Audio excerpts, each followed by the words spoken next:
Vous sentez qu'il est là? Oui, c'est vrai. Parfois c'est tout simple, il faut laisser la place au Seigneur.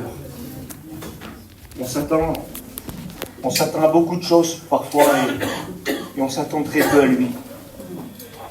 Mais il y a des moments dans la vie dans la vie d'un enfant de Dieu où on doit le laisser prendre la place tout entièrement. Et je crois ce matin qu'il va nous bénir. Je crois qu'il va nous parler. Pas parce que c'est moi qui prêche, parce que j'ai très très peur. Je vous le dis de bon Dieu que c'est vrai. Je prêcherai ce qu'il y a sur mon cœur, et puis peu importe le temps que ça prendra, et puis il y a les anciens qui sont là, ils interviendront s'il faut dire un mot. Mais je voudrais qu'on comprenne une chose ensemble aujourd'hui. Et je le dis avec vous, je suis assis là. C'est pas d'un message qu'on a besoin. C'est pas d'une réunion de plus. C'est de la réunion où on s'abandonne entièrement devant Dieu. Amen. Et qu'on dit, Seigneur, je suis une mère qui souffre. Et j'ai besoin que ça change dans mon cœur. Seigneur, je suis un père qui souffre. Et j'ai besoin d'un mot dans mon cœur. Seigneur, je suis une compagne, un compagnon qui souffre. Et j'ai besoin d'un mot dans mon cœur. Je suis un frère qui souffre. Et j'ai besoin d'un mot dans mon cœur. J'ai besoin d'un renouveau. J'ai besoin de faire un pas de plus. J'y arrive plus. Voilà ce qu'on doit dire parfois. J'aimerais que Thierry prie le Seigneur pour moi. Seigneur, merci pour ta grâce. Merci parce que je ressens ta présence et ta présence me fait du bien, Seigneur. Il est vrai que nous avons besoin de toi, besoin d'amour de toi. Seigneur, je ne suis pas exempt des autres, j'ai tellement besoin de toi. Mais Seigneur, bénis mes frères, mes sœurs, bénis mes sœurs, celui que tu as choisi. Rappelle-lui les mots, il a toute la liberté parce qu'il parle en ton nom. S'il te plaît, bénis ton peuple ce matin. Seigneur, nous ne sommes pas venus écouter un homme, mais nous sommes venus écouter toi, Seigneur. Alors s'il te plaît, que le Saint-Esprit puisse envahir ce lieu ce matin. Et que la gloire te revienne, mon Sauveur. Amen. Amen. Amen. Amen, que Dieu soit béni. Seigneur, je ne sais pas comment ça va se dérouler, je ne sais pas. Hier, ça fait depuis lundi que je sais que je prêche. Et les frères prédicateurs, ils savent. On a plein de pensées, on a tout de suite des pensées qui viennent. Et puis hier, je lisais encore, je pensais jusqu'à ce matin prêcher sur Abraham. Et puis je lisais, j'en parlais à ma compagne. Et puis c'est toujours comme ça. Je suis un jeune prédicateur, mais à chaque fois que j'ai fait un culte, ça a changé le matin. Ma Bible était fermée, et puis je buvais mon café, et j'ai dit je vais prêcher ça, et puis ce matin j'ai sorti une page, et puis j'ai marqué un ou deux versets, j'ai prié le Seigneur, j'ai dit Seigneur, je préfère dire deux mots que ça vienne de toi, plutôt que mes pensées, parce que tout ce qui vient de la parole vient de Dieu, mais parfois il faut avoir les directions de Dieu dans la parole. Et je vais faire ce que le Seigneur me demande dans mon cœur. La Bible, elle dit ça dans le psaume 37, au verset 5. Il est très court le verset. Il dit de recommander son sort à l'Éternel. Amen. De s'abandonner au Seigneur. Je regardais plusieurs versions. Il dit recommande ton sort à l'Éternel. Mets en lui ta confiance et il agira. Et le verset là, il nous fait comprendre dans toute la simplicité que lui faire confiance dans quoi? Dans les moments que nous vivons. Parce que la vie d'un chrétien, la vie d'une chrétienne, elle est comme ça, on est bien. On va dans notre réunion, on vit notre petite vie, tout va bien. Mais puis il arrive un moment. Et c'est comme ça, on l'a écouté ce matin, Seigneur, que Dieu bénisse notre frère qui passe par ce moment-là. Bulldog, il m'a appris, je ne le savais pas, j'étais dévasté dans mon cœur, et que Dieu va bénir la famille. Et il arrive un moment dans une vie, d'une mère, d'un père, d'un chrétien, où que tout va bien. Et puis tout va bien, on n'a rien demandé, et puis d'un coup, la vie elle frappe. C'était inattendu, on peut tout prévoir, sauf l'imprévu. Et puis le ciel nous tombe sur la tête, et puis on ne sait plus quoi faire. Et on se tourne vers Dieu, et on dit Seigneur, mais pourquoi il m'arrive ça? Comment ça se fait que tu n'es pas intervenu? Qu'est-ce qui se passe? Regarde, aujourd'hui ma vie elle n'est que souffrance. Ma foi elle est touchée, ma vie est touchée. J'arrive plus à prier, j'ai plus envie de venir à la réunion, je ressens plus rien parce que l'épreuve domine ma vie. Seigneur, amen. Excusez-moi si je crie, je vous demande Amen, pardon. Et puis un jour, Moïse, il est là, ça se trouve dans Exode, au chapitre 3. Moïse, il est là, et puis, il ne le sait pas encore, mais Dieu va le choisir pour être le libérateur. Le libérateur de quoi? D'un peuple qui souffre, d'un peuple qui est oppressé, d'un peuple qui n'en peut plus, d'un peuple qui crie à cause de ses souffrances. Et puis lorsque Moïse est là, lorsqu'il est sur la montagne de Dieu, lorsque Dieu lui parle, voilà ce que Dieu va dire. Il va dire, voici, j'ai vu la souffrance, j'ai entendu leurs cris, je sais l'oppression, mais il semblerait qu'aujourd'hui, malgré les souffrances, malgré l'oppression que vivent les chrétiens, il n'y a plus de cris. Écoutez, il n'y a plus de prière. Où sont les cris vers Dieu de dire, Seigneur, je voudrais te présenter ma situation, je souffre, il n'y en a plus. Thierry, on fait les réunions de prière, et puis lorsque le frère il a fini de prêcher son message, la réunion elle est éteinte. Pourtant il y a de la souffrance, pourtant il y a des besoins, il y a de l'oppression, et il n'y a plus rien. Et ce que Dieu veut ce matin, c'est un cri de ta part. Amen. De dire, Seigneur, je souffre. Écoute, si tu ne souffres pas ce matin, s'il n'y a pas de besoin, merci Seigneur, mais adresse-toi à Dieu, loue-le parce que tu es bien ce matin, remercie-le. Vous savez, un jour, un homme, il a dit ça. Il a dit avec Dieu, il y a deux façons de lui adresser une prière. Il y a s'il te plaît, c'est la demande, et merci parce que tout va bien. Amen. Et ce matin, si tu n'as rien à lui demander, tu peux lui dire merci parce que tu es là ce matin. Amen. Moi, je voudrais lui dire merci. Amen.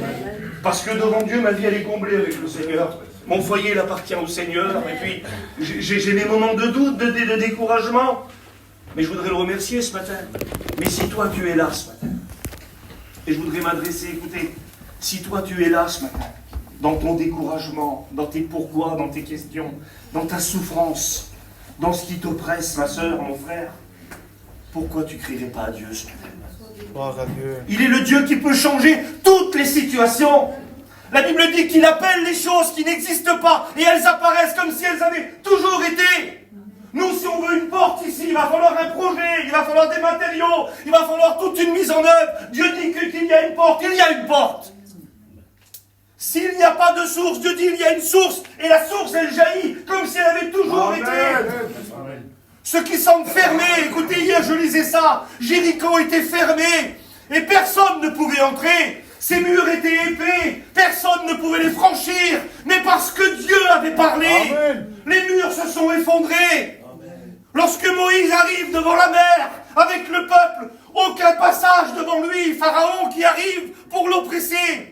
Aucun chemin. Et je lisais ça dans la parole de Dieu. Mais parce que Dieu l'a dit, Dieu a ouvert la mer. Lorsque Jésus, dans son ministère, il est là, évangile de Jean, chapitre 6, et le peuple est là, avec un besoin de pain. Les disciples se tournent vers lui, ils disent, Seigneur, renvoie-les. Nous n'avons rien pour leur donner à manger. Parce que nous, des fois, c'est ce qu'on a tendance à faire. Voyons le problème arriver, on veut renvoyer le problème, on veut s'éloigner du problème, mais Dieu veut qu'on affronte le problème avec sa parole. Amen, amen. Et lorsque Jésus il est là, et qu'il voit le besoin devant lui, 5000 hommes, sans compter les femmes et les enfants, les disciples sont là, eux. Et puis beaucoup croient que c'est comme ça de régler un problème. Mettre la main dans la poche, de dire Seigneur, chaque fois que j'ai dit le verset, j'ai jamais eu un billet. Et de dire Seigneur, regarde le besoin, on a 200 deniers, on va aller acheter quelque chose, ça va pouvoir solutionner ce besoin. Non, c'est pas ça qui solutionne certains besoins. C'est pas l'argent, c'est pas les choses du monde qui répondra à ton problème ce matin. Seigneur, écoute, renvoie-les. La nuit, elle arrive. Non, c'est pas ça. Il y a là. Il y a un disciple qui arrive, lui. 5 pains de poisson. Il n'y a rien, mais pour Dieu, il y a tout. Amen. Parce que lorsqu'on a un petit peu dans les mains de Dieu, alors tout peut changer. Amen. C'est le Dieu que nous servons, ça. Le Dieu qui a créé la terre et les cieux. Oui, Seigneur. Le Dieu qui a mis les étoiles dans le ciel. Oui, Seigneur. Le Dieu qui a dit à la mer, tu resteras ici, elle reste ici. Le Dieu qui a tout créé, qui a créé l'homme, ne pourrait-il pas faire quelque chose pour ta situation ce matin? Alléluia. Limites-tu Dieu, chrétien, chrétienne? Rends-tu ta situation plus grande que Dieu? Ta situation est comme une montagne, mais nous nous prêchons le Dieu qui est au-dessus de la montagne. C'est le Dieu que nous servons. Et ce matin, il peut changer ta situation. Mais il faut que tu y crois, que tu t'abandonnes à lui. Parfois, il faut lâcher prise. Parfois, il faut arrêter de vouloir contrôler ce qu'on ne contrôle pas. Quand il y a un problème dans un foyer, les frères, comment contrôler? Comment essayer de s'en sortir? On ne peut rien faire parfois. Écoutez, recommander son sort à l'Éternel, c'est pas marquer un besoin sur un tableau. C'est pas partager sur un réseau social comme il a dit Thierry, priez pour mon foyer, j'ai besoin. C'est pas ça. C'est de se placer devant Dieu, de dire Seigneur, parle, dis-moi ce qu'il faut faire, dis-moi s'il faut attendre, fais-moi une promesse et je la garderai dans mon cœur. Je veux la garder dans mon cœur en croyant que tu vas bénir mon foyer. Alléluia. Et que l'épreuve que je vis aujourd'hui, je la témoignerai comme une bénédiction demain. Amen. Mais nous limitons Dieu aujourd'hui. Où sont les cris? Où sont les prières vers Dieu pour que les choses changent? La Bible dit dans Ézéchiel que les choses vont changer. Mais si nous, on ne fait rien, si nous, on ne se tourne pas vers Dieu, on doit revenir à des sources essentielles parfois. On s'est trop compliqué la vie. On croit qu'il faut aller dans les séminaires, on croit qu'il faut faire ça, qu'il faut faire. C'est Dieu qui fait. Amen. Et il faut se placer devant lui en Oui, disant Seigneur. Seigneur, j'ai besoin que tu me parles. Combien de temps que Dieu t'a pas parlé? Combien de temps que t'as pas élevé ta voix au Seigneur en disant Seigneur, je suis là, j'ai besoin que tu me bénisses. Combien de temps? Excusez-moi si je crie. Amen, Seigneur. Et Dieu s'adresse à Moïse et lui dit, parce que j'ai entendu, parce que j'ai vu, Gloire à Dieu. alors j'agis. Amen. Écoutez, je vous raconte un témoignage, vous voulez écouter une belle expérience, je vous la raconte. Hein? C'était une sœur espagnole, elle était du côté de la Drôme là-bas, et puis vivait en maison, elle n'avait jamais parti en mission. Son mari, il avait un travail difficile, il ne pouvait pas partir, pas de camping. Ils avaient une vie sédentarisée. Et puis un jour, elle rencontre le Seigneur. Et avec le respect que je vous dois, elle a un mari et 2 fils qui sont pris dans les choses vilaines, dans la drogue, avec le respect que je vous dois. Et puis elle est là. Et puis une petite réunion se fait dans les quartiers. Et puis elle va à la réunion. Et puis elle rencontre le Seigneur. Elle donne son cœur à Dieu. Son mari la laisse se baptiser. Elle se baptise. Et puis voilà qu'un jour, voyant la drogue dans son foyer, voyant le problème dans son foyer, ça a créé une souffrance dans son cœur. Et puis la souffrance, ça ne s'est pas arrêté là. Elle a commencé à crier à Dieu et à s'adresser à Dieu. Et un jour, Dieu y a parlé. Amen. Un jour, Dieu y a parlé. Et il a dit qu'il allait la bénir. Il a dit qu'il allait la remplir de bénédictions. Et puis elle s'est attendue à ça. Et puis, le témoignage de la sœur, c'est ça. Elle a dit, j'ai pris la promesse de Dieu et je l'ai serrée contre mon cœur. Et j'y ai cru, et j'y ai cru, et j'y ai cru. Un mari qui partait pas en mission et qui n'était pas chrétien. Et puis un jour, son mari, écoutez comment Dieu, quand Dieu prend le contrôle, et parfois, Dieu doit prendre le contrôle de certaines situations. On doit lâcher prise et de dire, Seigneur, je veux que tu prends le contrôle de ma situation. Maintenant, c'est dans tes mains. Maintenant, moi, je veux attendre que la promesse s'accomplisse. Et puis elle, c'est ce qu'elle a fait dans sa prière. Et puis un jour, écoutez, faites attention à ce que vous demandez à Dieu. Et un jour, son mari l'a rentré en claquant la porte. Et puis il a dit, j'ai été licencié. Il dit, le monsieur, il n'a rien voulu comprendre, il était toujours en retard. Il dit, j'ai été licencié, j'ai plus de travail, comment je vais faire? Et puis voilà qu'un garçon s'associe avec lui. C'est un garçon qui vend des tapis. Et puis il dit, le lendemain, il dit, t'as vu, j'ai trouvé un travail, je me suis associé avec un garçon. Il dit, on va faire les tapis ensemble. Et puis pendant un petit mois, 2 mois, 3 mois, ils font les tapis. Et puis voilà que le garçon, il a une idée, lui. Ils ont une idée, c'est de faire des expositions dans des régions bien différentes, avec des dates bien différentes. Et tout se met en place pendant 7-8 mois. Tout se met en place. Et puis voilà que ces 2 garçons-là, ils ont leur programme, leur ville, leur date pour leur exposition. Mais dans le foyer là, il y a toujours la drogue, il y a toujours 2 garçons drogués, excusez-moi du mot, et il y a toujours aussi une sœur avec une promesse de Dieu qui s'attend. Et puis un jour, 2 pasteurs vont visiter cette sœur là. Ils vont visiter, et puis ça va ma sœur, tu vas bien, ils rentreront, et puis ils buvront un petit café. Et puis les frères, eux, ils ont une tournée. Parce que quand l'homme fait des programmes et des projets, Dieu aussi a les siens. Et puis les frères, là, ils ont un petit programme, un petit prospectus, avec des tournées et des dates de ville pour leur mission qui va démarrer dans 2 mois. Et puis le frère, il dit, écoute, vous ne viendrez pas avec nous en mission?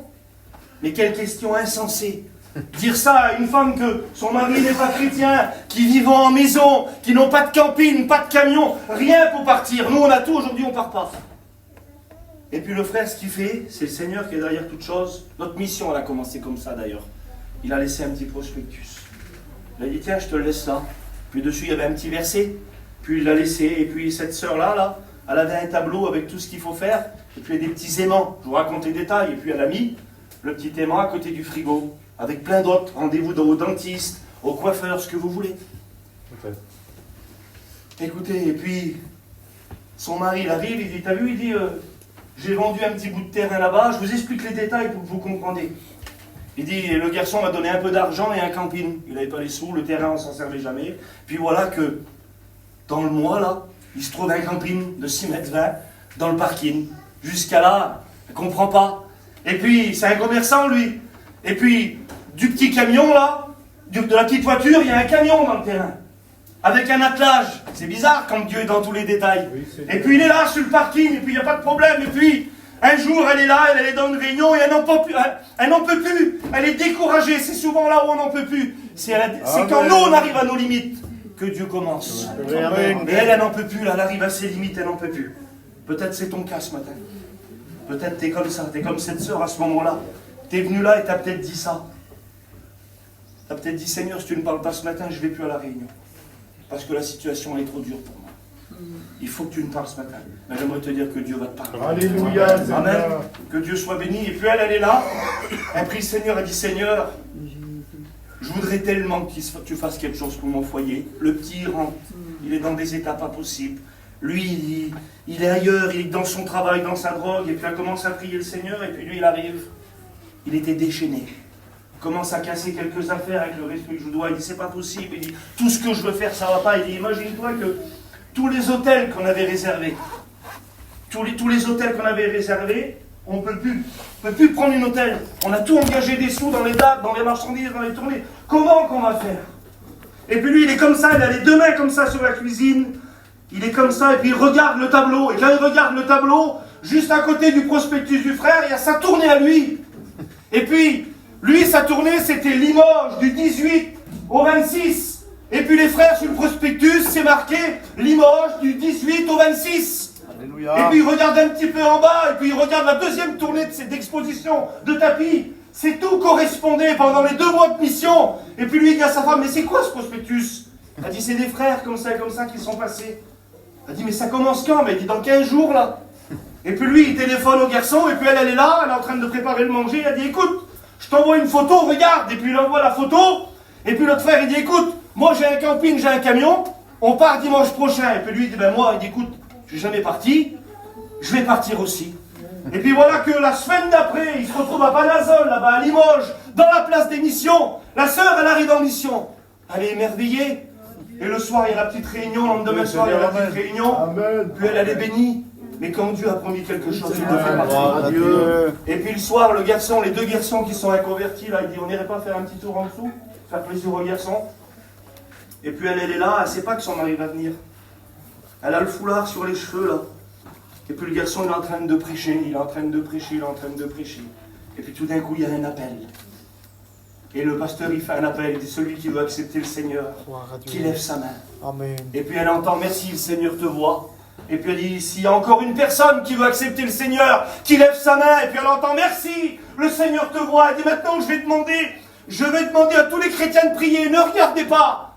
Et puis le pasteur, il dit ça, il dit, approchez-vous ceux qui ont donné leur cœur à Dieu. Et puis elle entend prier, et le Seigneur, il dit à cette femme, il dit, regarde Parce que tu as cru en ma promesse. Alléluia. Parce que malgré les épreuves et les difficultés, tu y as cru. Lève la tête et regarde ce que j'ai fait. Et puis là, voit son fils et son mari en train de se donner au Seigneur. Le Dieu que nous servons ne pourrait-il pas faire quelque chose pour ta situation? S'il a créé les cieux et la terre, regarde le ciel sur lequel nous sommes, il l'a créé. La terre sur laquelle nous marchons, il l'a créé. L'océan qui nous entoure, Dieu l'a créé. Le vide dans ton cœur qui peut combler, c'est Dieu qui peut le faire. Crois-tu que Dieu peut faire quelque chose pour ta situation ce matin? Écoutez, il faut que ça change ce matin. Je voudrais m'adresser aux sœurs, aux frères. Ce matin, ça peut changer. Mais il va falloir ta part. Il va falloir que tu cries au Seigneur. Il va falloir que tu ouvres ton cœur et te dire, Seigneur, ce matin, je veux être victorieux devant la parole. Je veux que tu changes ma situation. Mais est-ce que tu vas le faire? Dans quelques minutes, je vais finir. J'aurai fait ma part, je crois, Seigneur. Oui, Seigneur. J'ai mis tout mon cœur à le faire.